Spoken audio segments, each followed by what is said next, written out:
Okay, welcome everyone this evening. Thank you all for joining us for this virtual presentation of Poets of Two Shores in celebration of National Poetry Month. Just a few announcements before we get started. Tonight's presentation will be recorded and possibly shared afterwards, and also the chat will be shared with the presenters after as well. Please remain muted during the program. Um, the four readings will go first, and then we'll have a Q&A. You will probably see more virtual adult programs from the Ossining Public Library because of our upcoming construction project happening soon, so keep an eye out for more virtual programs from time to time. And for all of our programming, you can visit our website at ossininglibrary.org and take a look at our calendar there or follow us on social media. Our two presenters tonight are Melissa Joplin Higley, Mamaroneck Poet Laureate, and Juan Pablo Mobili, Rockland County Poet Laureate. And so without further ado, I will pass it on to Melissa, who will introduce the four featured poets tonight. Thanks, guys. Thank you. Thanks, James. Welcome, everyone. Thank you for joining us for the launch of Poets of Two Shores, a poetic bridge across the Hudson River. Juan originated this concept for the reading series and invited me to collaborate, and I wholeheartedly accepted. Our goal is to create opportunities for poets living and working on opposite sides of the Hudson River to connect and interact with each other. Our mission is to build communities, support regional poets, and reach new audiences. Tonight, our featured readers are Marjorie Tesser, Pamela Hart, Julie August, and Anne Graue. Like James said, for the first hour, the poets will read their work, and then we'll have a 30-minute Q&A where you can ask them questions about their poems, inspirations, and writing processes. Throughout the evening, we'll add that chat to the link for the digital program. The program includes the bios, which we will also read before each poet, but they also have hyperlinks in there where you can find them online and also find their books so that you can buy them. At the bottom of that program is a Facebook link that is to our Poets of Two Shores Facebook event page. So we hope that you follow us, like the page. There's a schedule on there for upcoming events, and we will post any news, registration, anything you need to know about the series. And now I will turn it over to Juan to introduce our first reader. Hello, everyone. Thank you for being here. Quick thanks to the Ossining Library, to you, Melissa, you've been a godsend, and to the four remarkable poets that agreed to read for us. Just one quick anecdote. When Melissa and I talked the first time, both of us being poet laureates of certain communities, we both agreed the importance of connect the community to itself. So this was taking it farther and connect to different communities, or more than two. So I'm glad it's becoming a reality. So that said, I'm going to introduce Marjorie Tesser, our first poet reader. Marjorie's debut poetry full-length manuscript and quiet is coming in 2027 from Cornerstone Press. Congratulations, Marjorie. She's the author of two poetry chapbooks, one a Firewheel Prize winner. Her poetry and fiction have been published on poets.org and in Swim, The Ekphrastic Review, Catleaf, and others. Marjorie is also editor of MER Mom Egg Review, an incredible literary journal focused on motherhood. Marjorie? Thank you. Thanks, Juan. Thanks, Juan and Melissa, for your duties as poet laureates. You're doing a great job, both of you, and thank you for inviting me to read tonight. Thanks to James and the Ossining Library for hosting us, and thanks to all of you for coming. It's great to see your faces and see lovers of poetry get together on this damp April evening. And also happy Poetry Month and happy Earth Day to everybody. So I'm going to read 6 poems for those of you who like to count down. The first one is called Another April, and it seemed particularly apt for today. On this leaden day, My husband cuts and brings inside a fistful of daffodils, frilled and yellow as the organza dress my grandmother gifted me when I was 3 or 4, the one that itched. I never was a very girly girl. They bear a floral perfume, a high wine with a lower coffee note, like a scented lady at the theater in the seat next to you, and nowhere to go. It's strong enough to dissuade the deer, and they eat almost anything. They almost glow in my white kitchen, turn $1,000,000 smiles at my seasonal malaise. I can't stay mad. Yes, it's just stupid April, but what else have we got? So with spring eventually coming and warming up, some of us have more of an urge to go outside, people and non-people. So this poem's called Surrogate. My neighbor's dog is like her child. My youngest's cat, an alter ego. When Ramona in the yard with me began to edge away and in a blink sprang off, tail high, "Come back," I'd cry, as if she were an errant daughter. Hours later, she'd slink home, tangled, damp, redolent of pond. I'd sit beside her on the floor and patiently reverse the wild, tease out the burrs that clung to her soft coat, breathe into me her scent, fur, dark water. I write a lot. Oh, thank you. Thank you. I always forget to stop in between. I write a lot about women's lives and a little bit about motherhood as well. And this is one of those poems. It's called Nectar. A butterfly, black with spots of iridescent blue, wingtips edged a purple deep and secret as a goth's hood, feeds at a butterfly bush. Dark wings pulsing in and out, body arched against the bush, slipping under it and clinging, with mouth parts and feelers and sticky midsection. With one last pull, it falls off, sated, to flit about the garden. Watching, I feel a flush. My body recalls gums latched, a tongue's pulse, tiny hands kneading for comfort or to encourage flow, a warm weight in my lap, the circus smell of downy head I bent to brush my lips against. We two alone, entwined in a silent, dark room. The far-off echo of that fusion's glow. So I know. The bush is as love-drunk as the butterfly, as quenched. So thank you. Thank you. I have to leave a little bit early today, so unfortunately, so Juan had asked if I had anything to say about poetry to everybody, and I love poetry, and I'm happy to see other lovers of poetry. And I know a lot of poets, and many of us started writing when we were quite young. And I think maybe it's possible we were even born poets. And this poem is a little bit about that. It's called Mood Indigo.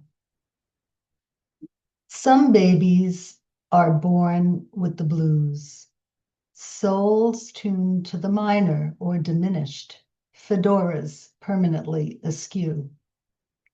Some babies are born to the blues, pale light eyes like searchlights, or dark eyes like pools, read sagas in cloud striations or the patterns leaves make against sky.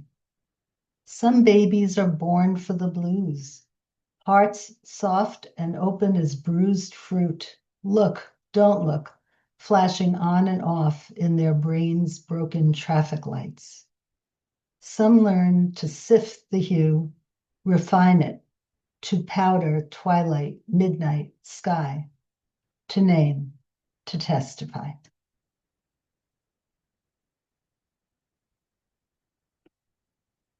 And we're going to go from blue to another color on the spectrum. This has been quite a challenging time that we're all living in. Not that we haven't lived through other challenging times, but this one is particularly so. And I find myself writing poems that have a bit of a political bent, and this is one of them. Blood Moon Birthday Wish. On the 7th of September, anniversary of my long ago birth, the earth will impose itself between the moon and sun, and the eclipsed moon will blush red, color of love and rage. I'm less than sanguine about aging, ghosted by family and friends, deaths, drugs, dementia, dogma. My circle has waned to a thin crescent. I'm not immune. At summer's end, I'm not yet red, but a green no longer vibrant, wan and faded. Back in spring, my sap loved to rise, roots to branch tips. Now I lay low, keep mum, abide, while our home space stumbles to wreck and ruin. In this strange climate, words mean something different. It's almost enough to shock one silent, numb one to beauties we still count as blessings. Blood moon is said to augur transformation, a flushing to make room for change. In this red tide, may we stay afloat, unmute, sow songs of praise and rage, words vivid as rubies. May our hues deepen, cerise to crimson, vermilion to claret, cabernet, rufus, russet, full spectrum against falling.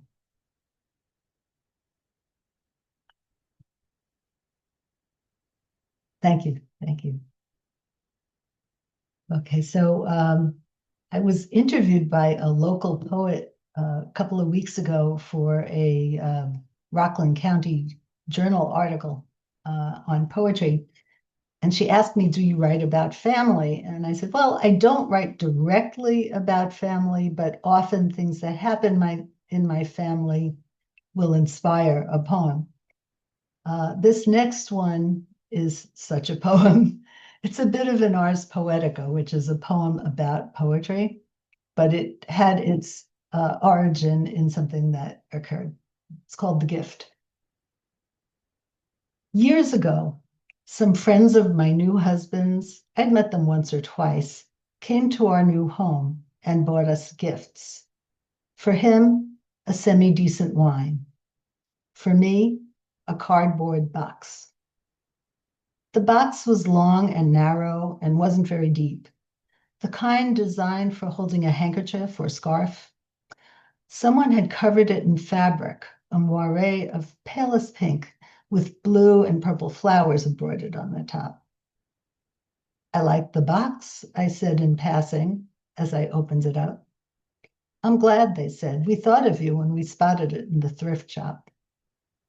Inside, a wisp of dust and a feather, gray, the type that can adorn a hat.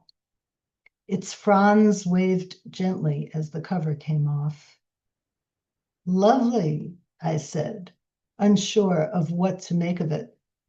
I searched for the language of the gift in the plume and came up short. We drank the wine, I shoved it in a drawer, and that was that. For 30 years, it's lived there. Despite moves, yard sales, donations, I've yet to give it up. From time to time, I take it out and wonder. My little gift of mystery, a box, a feather, dust, a thought.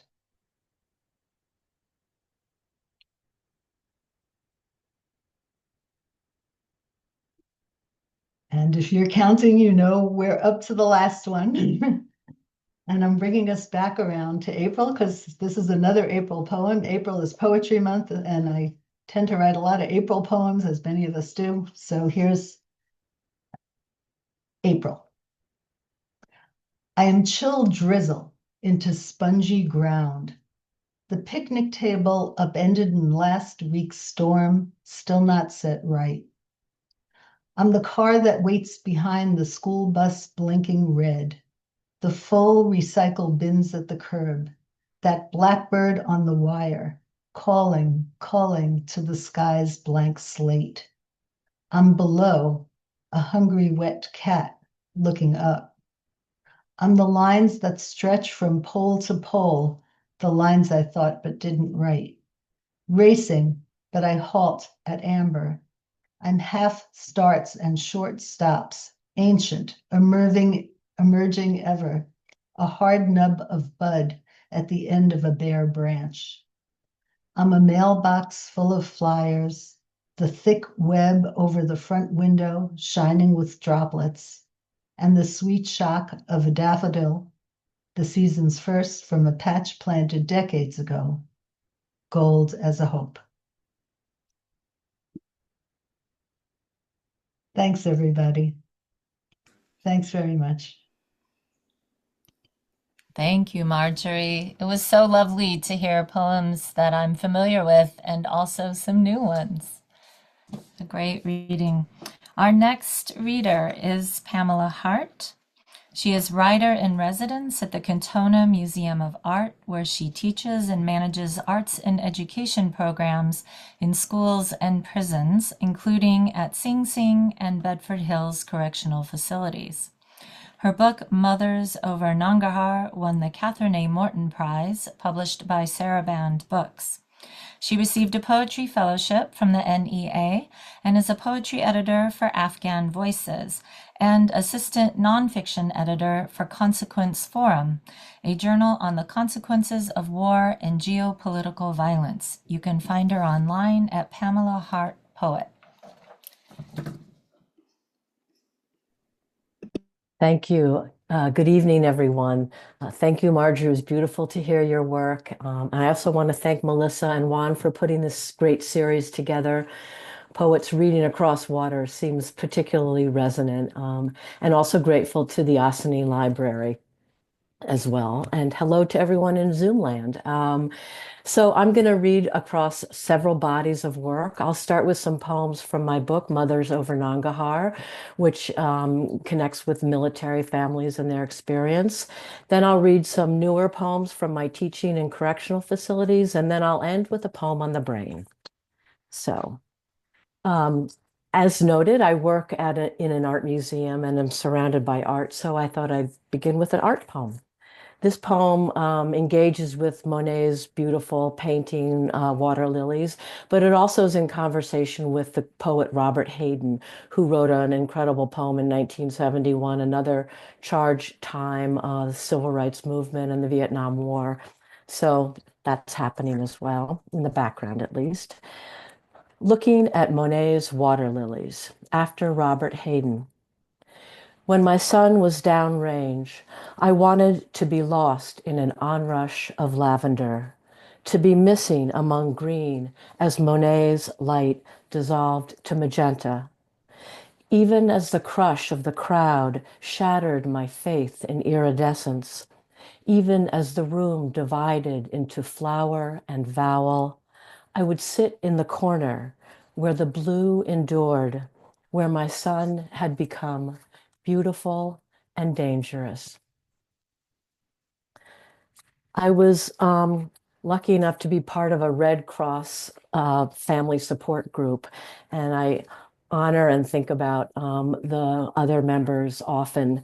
This poem is a sestina, and so it features six words at the end of the line that braid in a pattern.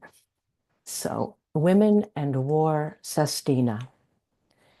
We pass around Jane's photo.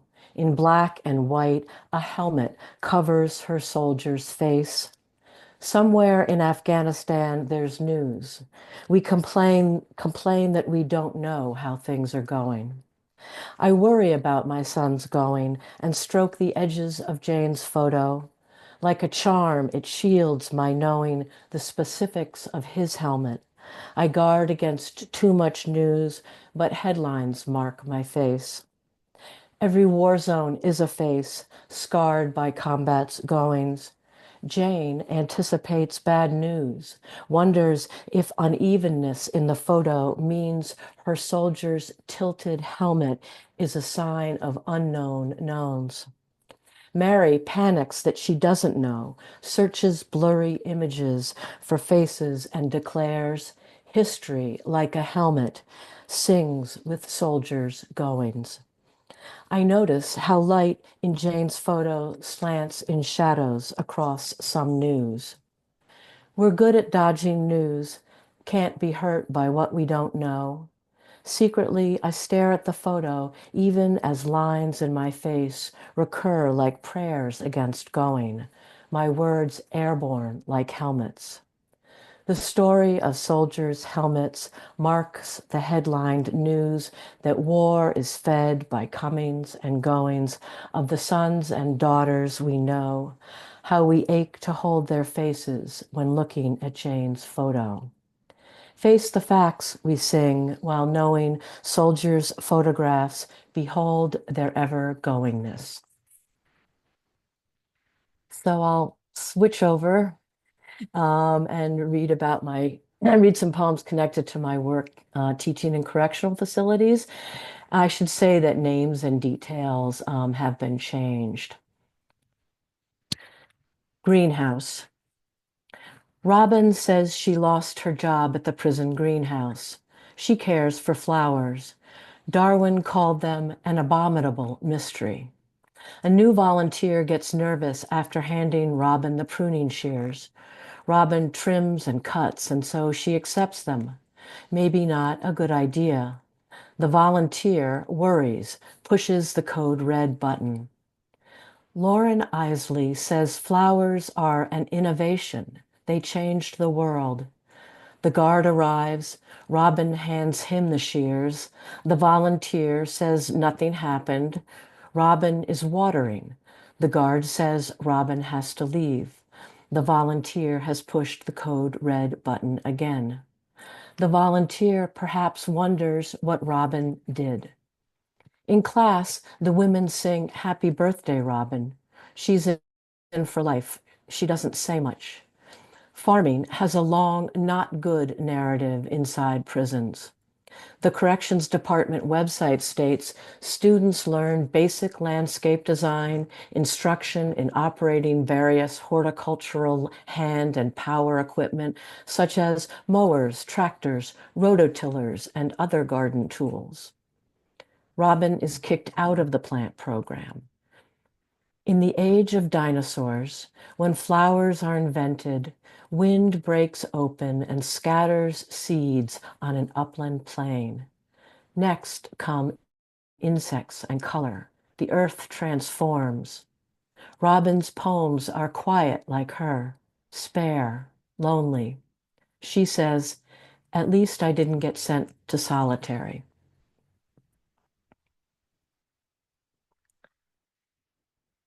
My next poem is titled Things I Carry In, and it has an epigraph by the writer Tim O'Brien.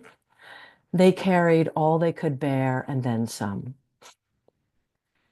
When prison guards check the clear plastic state-approved school bag I carry to class every week, there's the stuff of necessity. Lined paper, lots of it, pencils and Bic pens, note cards, folders in different colors except green. There's too much green inside. Lesson plans, always extra copies of poems. You can't have enough of Mary Oliver's The Wild Geese with its rain pebbles and soft animals. Thesaurus, dictionary definitely. The semester of birds, I carry in Sibley's Field Guide to Birds of Eastern North America.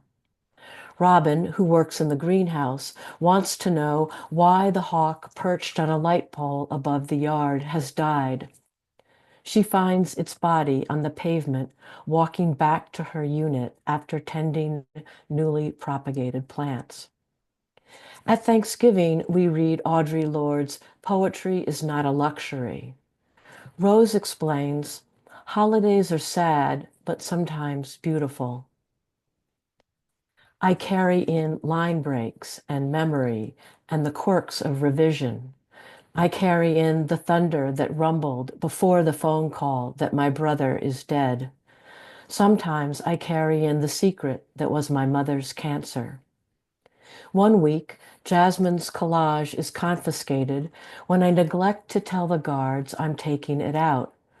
For days, I carry around the moment her artwork, a medley of colors, quotes, and visions, is stuffed into a garbage bag. You get to go. You get to come and go, says Rose. You leave here. I wouldn't wish this on anyone, she says. I carry in odds and ends, $1 for water from the vending machine, driver's license, a mask for when I taught at the end of COVID. Because I'm stubborn, there's my good luck notebook, and since there's no smart anything allowed, a wind-up watch. The women carry around chaos and the count, a scarf if it's cold. One week, Rose carries in her heart attack, and look, she's here. Sometimes we carry in last night's dream, or what disrupts sleep, for instance, the decline of the song of the whippoorwill and eastern meadowlark. Along twisting back roads to the gate, I carry in hope, that feathery thing which seems out of place until I arrange the desks, wait for the women and their words and how I want to, but can't hug.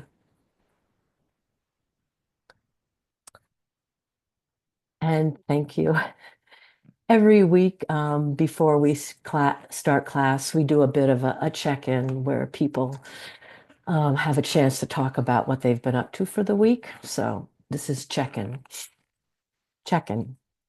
Lily describes dinner, says she used real maple syrup to sweeten and saute the peas and carrots. Otherwise, her week was okay. Belle worries about what comes after college graduation. The master's program lost funding. Her mother visited. They argued. Iris says Ramadan is good this year. The guards aren't bothering her. Jasmine's daughter is turning 21. She wrote her a poem. They talk pretty often, so her week is fine. Diana shrugs. Oh, she might be going home, but she's heard that before. The desks circle each other. Why not become the one who lives with a full moon in each eye, asks Hafez. After class, I sit in my car and watch the huge spotlight that treks across barbed wire atop chain link. Next morning, at the service center, I wait on new brakes and wonder about unstable points of view. Are stories a kind of capitalism? I eavesdrop. The car's salesman says, Saint Hildegard believed nutmeg calms the bitter heart and mind. And so I'll end. Thanks, everyone. I'll end on a brain poem, another obsession of mine. This actually brings together a little bit of the brain and then fly fishing. Strike indicator. Like a small brain tethered to the world by tippet and line, it loops, landing with plunk or sometimes grace. Explosive as in a dream, the orange orb spreads its swirling spine into a sideways drift, which isn't about bald eagles carving the course of the Yellowstone.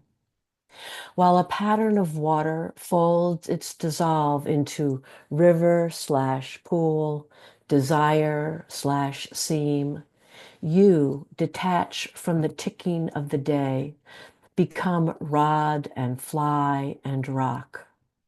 Always this ongoing story of torrent as the indicator bobs, signaling a strike, and the restless globe is pulled into bubbling foam, line and mind tugged under the fiery riffle, the beautiful cutthroat rising to meet you or not.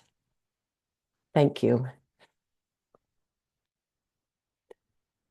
Thanks, family. Thanks, everyone. Thank you, Pam. Wonderful work. Now it is my pleasure to introduce Julie Agus.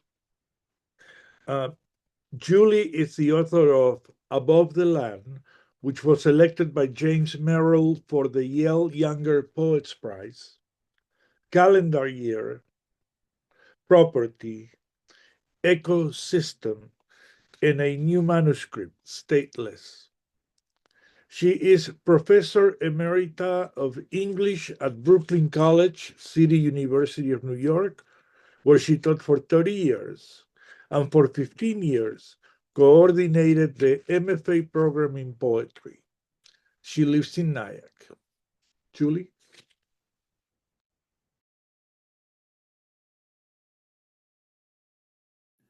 So sorry, I couldn't find my audio. Hi, everyone. Thank you, Juan. Thank you, Melissa. Thank you, Ossining Public Library, and James for organizing this reading, and to my fellow readers and the audience who've come and joined us in the virtual space. Really nice to be here. I'm going to read 5 poems, I think, trying to watch my time.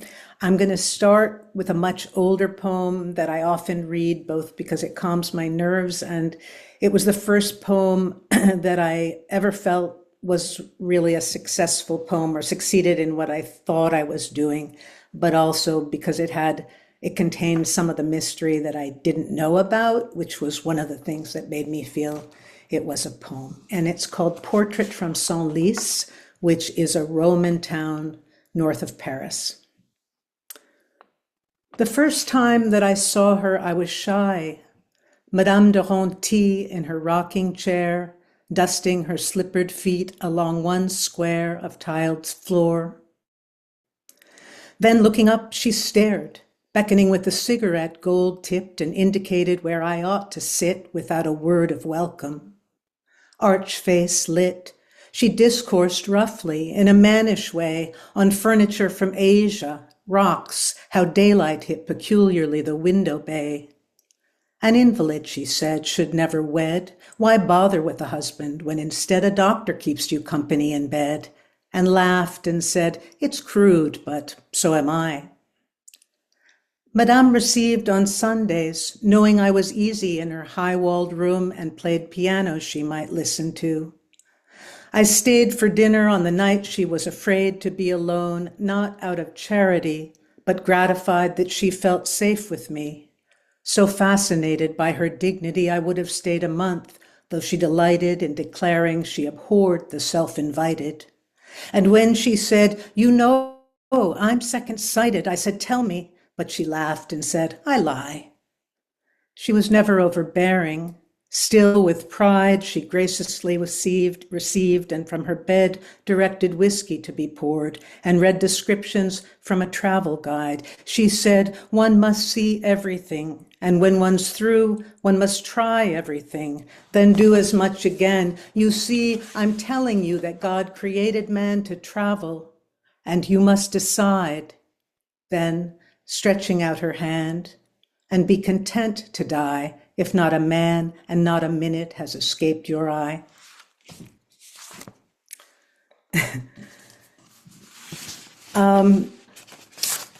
The next poem I'm going to read is a Hudson River poem. It's called Ode to Keats, and it came out of learning about the kind of extraordinary and mysterious eel migrations in the Hudson River from my daughter while she was working with the New York DEC a couple of years ago. It's a poem that's a spring poem, but it borrows some of its language from Keats's Ode to Autumn, if you know that poem. Ode to Keats. Sudden snow, or violet or yellow, amid profuse green, leaves loose in a crochet of knots, grown tall in the terracotta pots on the sill like the glass eels spawned, none male, that flock upriver now, somehow, wet guts of soil. Silver below, chondromatous, climbing over themselves up the freshwater walls just past the nets to colonize the estuary and upstream headwaters and northern watershed before they'll hazard the globe.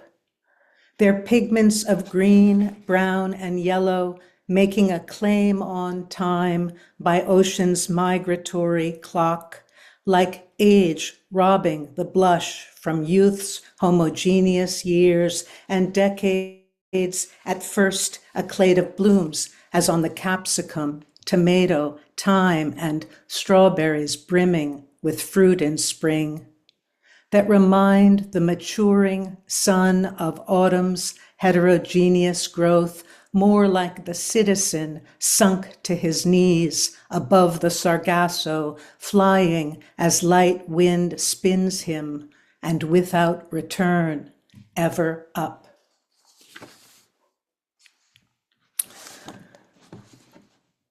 And this next poem is called Marie. It's an elegy.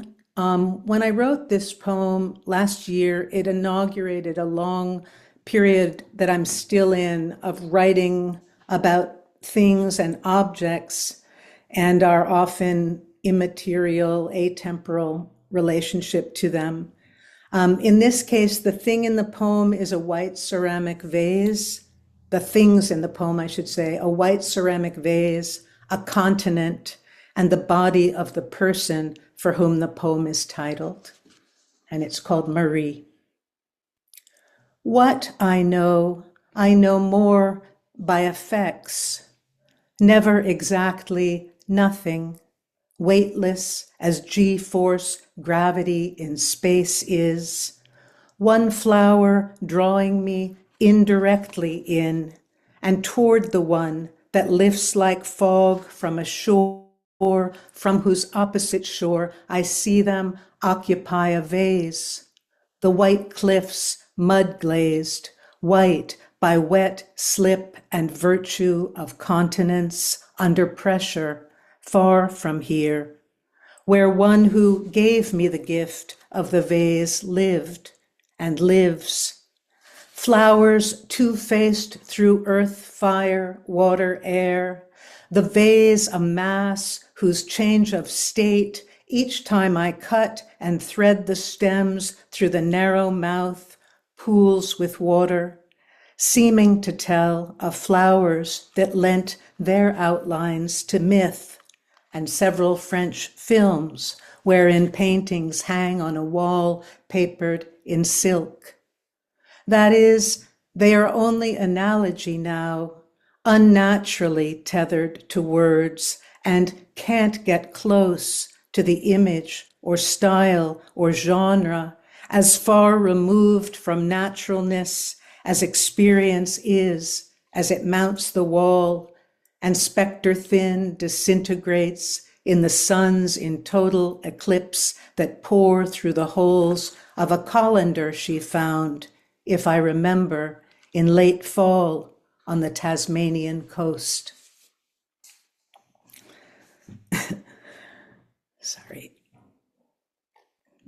I have a little spring fever and I've been planting today and my throat is really scratchy. Along with writing about things, I've been working on other subjects that are physically present or right in front of my eyes. I suppose writing descriptive poems, but in the poems, making a kind of transit or orbit away from the things.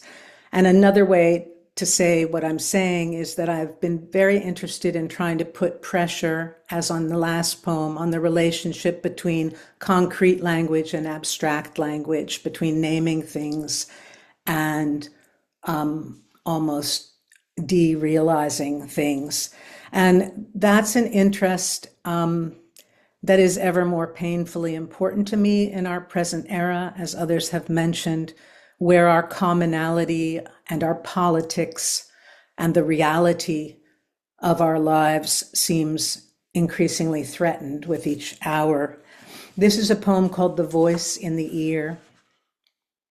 The voice in the ear that speaks of the common good as trees flood the right and left spheres of the mind, windows map in parallel reflections close but never touching one another. Their clean lines combine networks of cedar, magnolia, spread like balls of green fire, which seem to be whole or are understood to be unified, despite framework splitting the view. A background of loblolly pines so far back only their top 10 feet of growth are visible above the house, and a nameless cluster of yellow leaves propped on a trunk. Not visible, thought occupies the foreground. The brain branches like cedars, green fronds upturned, and less disturbed by the strong wind, completely defending the privacies of a pink Victorian falling fast through itself. The view, like a burial, forms in a far-off box, impossible to predict or recall, as the voice unfurls and the window confirms the present that is the world and strong enough to rebuff the past, lifts from the horizon a plane of facts before feeling abstracts and tears it apart. In which way winter displaces the world to come and sets adrift a pain tied to notions of place. And the last poem that I'm going to read is called An Invitation. It's about going to the dump in the first days when COVID seemed like it was receding, maybe a year or maybe 2 years past vaccination, when the world seemed like it was becoming tangible again in ways, but memory kept playing tricks on me and all of us, I think. And the question of where I was and when it was at any given time seemed always to be in question. This poem also carries the experience of aging inside it. An invitation. Coming back from the dump, there was no one, as on the way there had not been. While at the dump, so many cars, bed frame and books, tin, steel, the sound of things such as glass. Coming back, the overflow and excess abated. Driving through town, a thought of errands, a letter mailed, no less concerned with not forgetting the list I'd made to remember. The road was driest where it swerved. There wasn't a soul. The fields had been mown. Milk? Bread?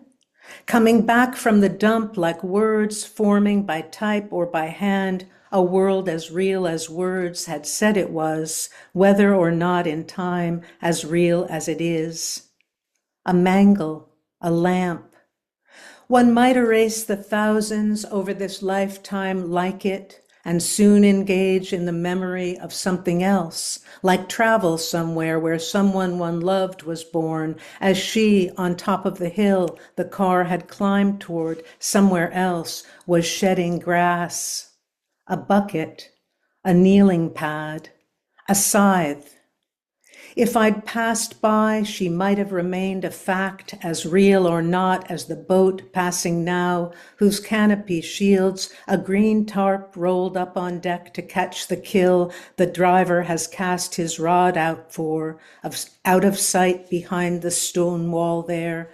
But there I know where she is not, since she is inside. I know since I saw her hours ago, before lunch, and years before and after. I know since I'd stopped and spoken to her before I went on and went in, when tomorrow we'd speak of this fact we remembered as it occurs, among all that's recalled in words by now, pandemic, endemic, some butter, some jam. Thank you.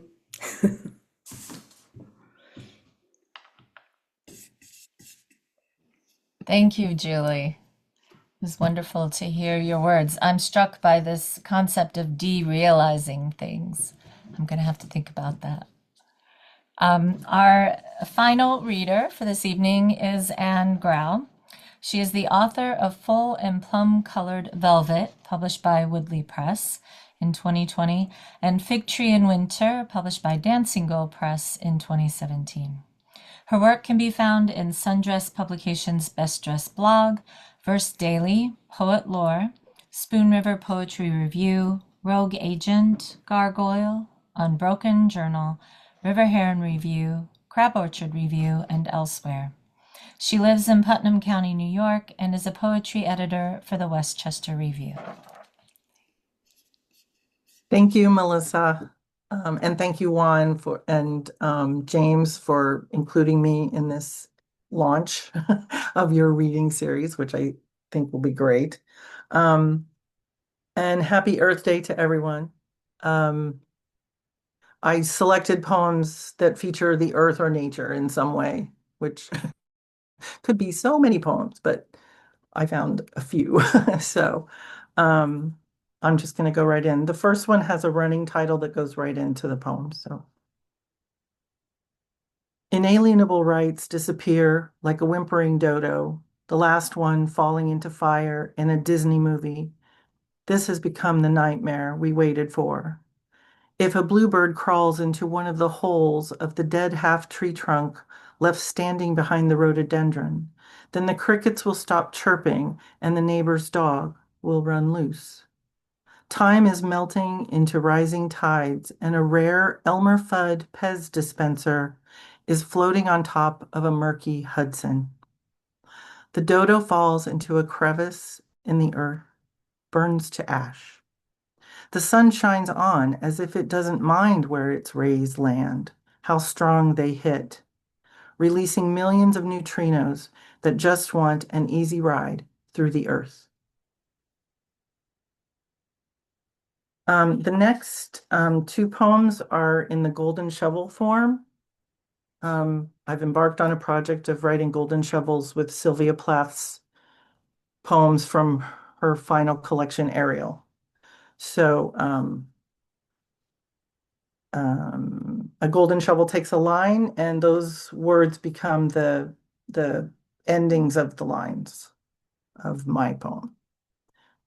This one is called Moon Laden, after Barren Woman by Sylvia Plath.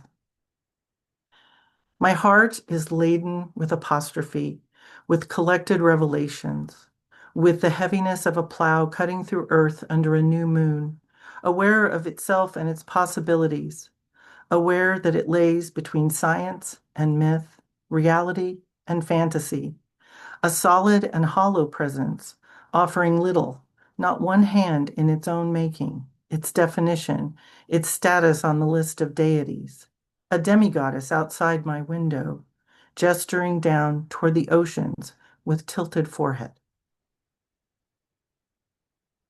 Thank you. The next one's also a golden shovel.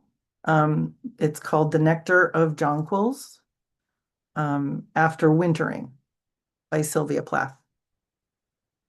Crackle of snow steps outside of this hunkering down inside, barely remembering what summer is, how hot it can get so soon after the spring.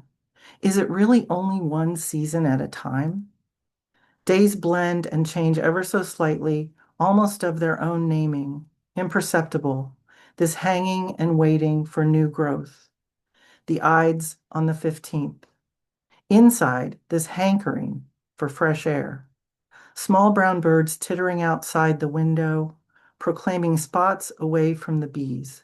They're still in quiet slumber, dreaming of the nectar of jonquils. Each year there are fewer bees, it seems, to avoid. The rhododendrons are preparing, so the bumbles and honeys will have enough for the humid, slow time to come. Quicker now than I ever expect, with enough heat I can hardly withstand in the headiness of pollen. I know this happens every year, but this time it's different. I am them. This poem is a bit of a narrative from my time in the 80s living in East Africa, in Kenya for a few years. It has an epigraph, which reads, "You find yourself crying. You realize this is something that needs to happen." That was Derek Nabala, a Maasai wildlife guide. The poem is called Wildebeests. I saw them briefly and by accident during the summer of 1986 from the back of a motorcycle at the border between Kenya and Tanzania in the Masai Mara protected area. How we got there, I don't know. He drove and I rode, leaning with each turn and jerking above each rutted groove. Evidence of erosion, deforestation, desertification, humans. The animals lurched, stepped over rocky, dry earth, dust in their path, familiar and scented with their families, their movements certain and known. We saw them in moments that flew, that we'd forget as soon as we hoped for a cold Tusker premium from a duca or hotelli in town, sitting in our own boxes of wonder or ennui. I never could tell. The annual migration stimulates mass growth. Their stampedes alert crocodiles. Their mouths open, sensing vibrations from the herd. Lions, hyenas, cheetahs. It crosses the border, littered with snares, invisible threats that poachers selling their meat in markets rely on for money and food. Tourists in SUVs block the path, increase chances that Africa's most abundant antelopes will cross at dangerous places along the Mara River, break their legs, wait for death, are lucky when crocodiles find them helpless, drown them, turn the river to blood. Their lives revolve around rain and the search for greener pastures. Their bearded faces are confused when the rains come too soon. No need to move arises, and they leave lappet-faced vultures on the preserve, waiting. I just have two more. This one is called Today. There are thistles for breakfast. There are rhododendron buds out the window. There are black-capped chickadees announcing the morning, shrill and loud. There are wheat pennies in a jar. Green, light fuchsia, black and white, dull copper. There is so much to get done that will probably never get done. Restlessness reigns, hovers over everything, castrates my lust for transformation, blindfolds me from possibilities. Futility and my body are the same now. There are beautiful people with halos. There are orchids blooming. There are cardinals looking for mates. There is a crow couple in synchronicity, flying in tandem, soaring over trees, recognizing faces, maybe mine. And my last poem, Let the Sky Be a Metaphor. The sky is oak-shaped, plaguing the world with acorns and oxygen. In its abject blueness, it hovers, its immodest petticoats raining thunder onto every color, sienna, sepia, sunflower. In its infancy, unable to provide shade, it flutters and sweeps its warnings through whistling windows, old and new. And in triplets of gusts, carries hawks toward crows and vice versa. There's nothing to touch here. Feel the pressure lifting and lowering, inadvertent, ignorant of consequence. There's a reason that it's blue that I've forgotten now. It's scientific, factual, reassuring. So high, yet I can see it all from here. Thank you.